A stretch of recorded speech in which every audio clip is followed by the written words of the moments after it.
Olá, meus amigos e meus irmãos, tudo bem com vocês? É muito bom ter vocês aqui para juntos estudarmos a Palavra de Deus.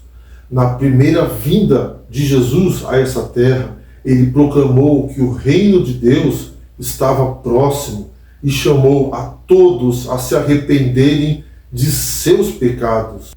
Pois o salário do pecado é a morte, mas o dom gratuito de Deus é a vida eterna em Cristo Jesus, nosso Senhor. Romanos 6 e o verso 23. Mas, antes de continuar, vamos orar. Bendito és tu, Senhor nosso Deus, Rei do Universo. Abençoe nosso estudo de hoje. Envie seu Espírito Santo, venha nos guiar em sua palavra. É o que pedimos, em nome de Jesus. Amém. Vamos ler Mateus capítulo 4, verso 17?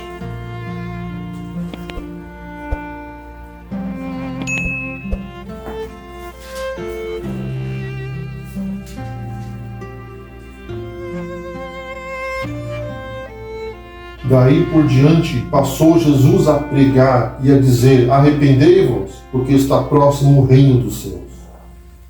O reino dos céus foi estabelecido no primeiro advento de Cristo. O reino dos céus, ou o reino de Deus, constituía o tema dos ensinamentos de Jesus. Lucas 4:43. Obviamente, a mensagem que Jesus proclamava se referia ao reino da graça divina. Mas, como o próprio Jesus deixou claro, esse reino da graça era uma preparação para o reino da glória. Desejado a todas as nações, página 284. Vamos ler João capítulo 3, verso de 1 a 3?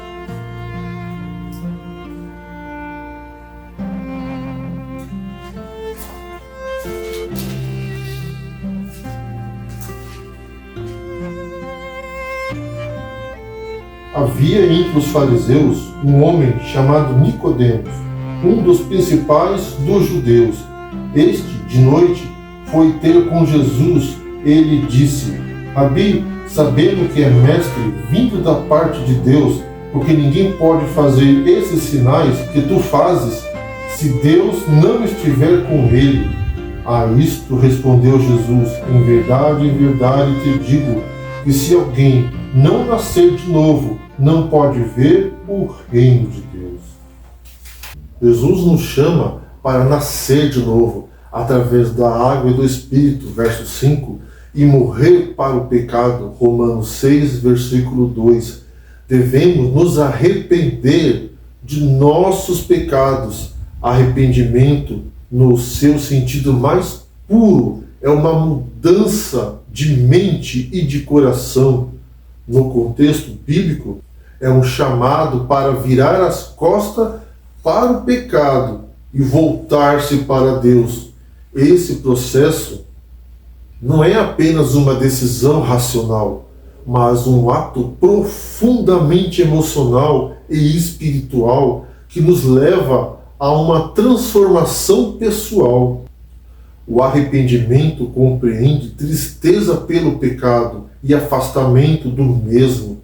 Não renunciaremos ao pecado enquanto não reconhecermos a sua malignidade, enquanto dele não nos afastarmos. Sinceramente, não haverá em nós uma mudança real da vida.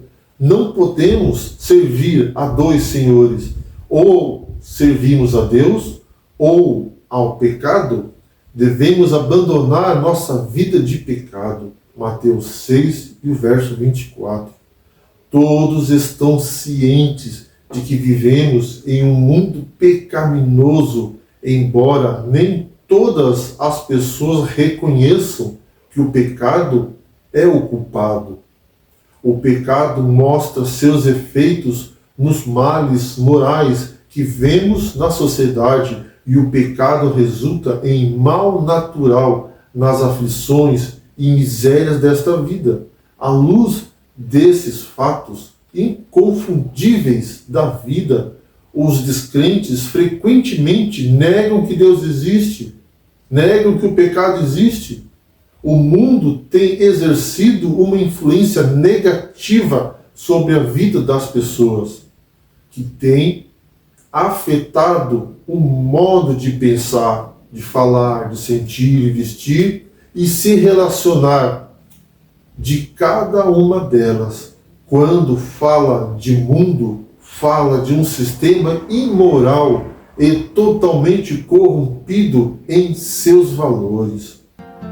Vamos ler 2 Coríntios 4, verso 4?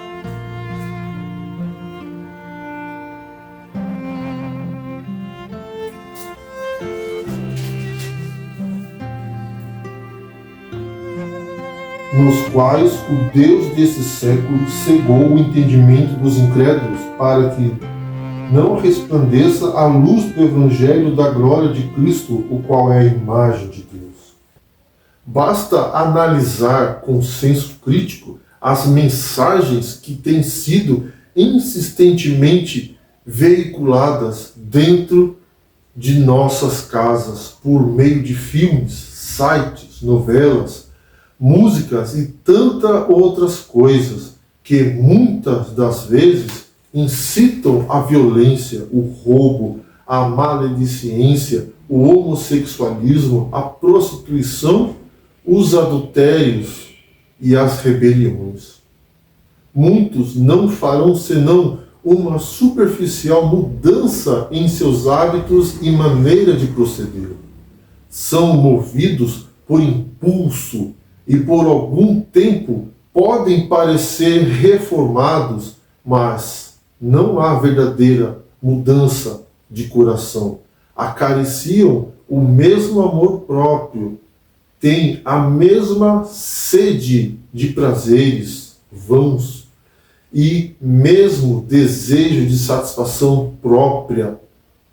Não têm conhecimento da obra da formação do caráter e não se pode confiar neles como homens de princípios.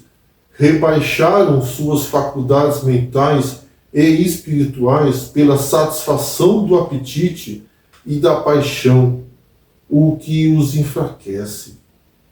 Nossa necessidade real hoje não é liberdade da aflição, mas reconciliação com Deus em Cristo Jesus. Vamos ler Romanos capítulo 6, verso 3 até o 6?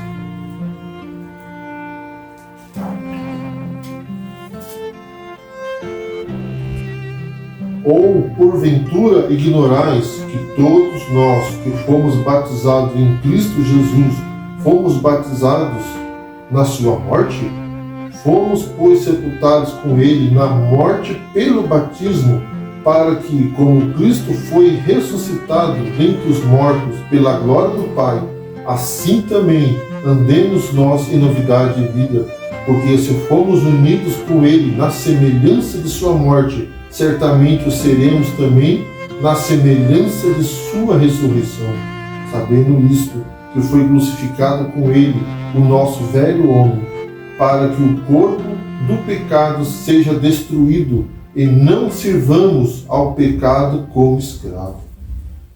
O batismo é a proclamação pública de uma relação espiritual com Cristo, que ocorre antes da cerimônia exterior. O batismo representa a união da vida do cristão e uma intimidade com a vida de Cristo, que os dois se tornam, por assim dizer, uma unidade espiritual. Gálatas capítulo 3 e o verso 27. Quando aceitamos a Cristo como Redentor e Salvador, isso nos levará a ter uma comunhão espiritual tão próxima e fascinante que nos levará a odiar uma vida de prazeres e de pecado. Deus quer se relacionar conosco como seus filhos amados, cuidando de nós com o mesmo amor que os pais têm para os seus filhos. Cada pessoa é preciosa e de valor e dignidade incalculável. Por esta razão, ele se agrada e tem prazer em seus filhos e filhas quando eles se arrependem e o buscam. Somos convidados a agradar ao Senhor, oferecendo-lhe sacrifício espiritual por meio do louvor de nossos lábios, expressos em forma de ação de graça e pela prática de fazer o bem e de compartilhar com outros o que temos. Hoje somos convidados a uma mudança de vida e aceitar a Jesus como nosso Salvador e Redentor. Não quer você hoje dedicar sua vida e entregar seu coração a Jesus? Vamos orar. Bendito és tu, Senhor nosso Deus, Rei do Universo. Toma, Senhor, o nosso coração, pois ele é seu. Transforma nosso estilo de vida para que seja da tua vontade. Envie seu Espírito Santo, abra nossas mentes para entender a sua palavra, perdoe nossos pecados. É o que pedimos em nome de Jesus. Amém. E que Deus abençoe a cada um de vocês.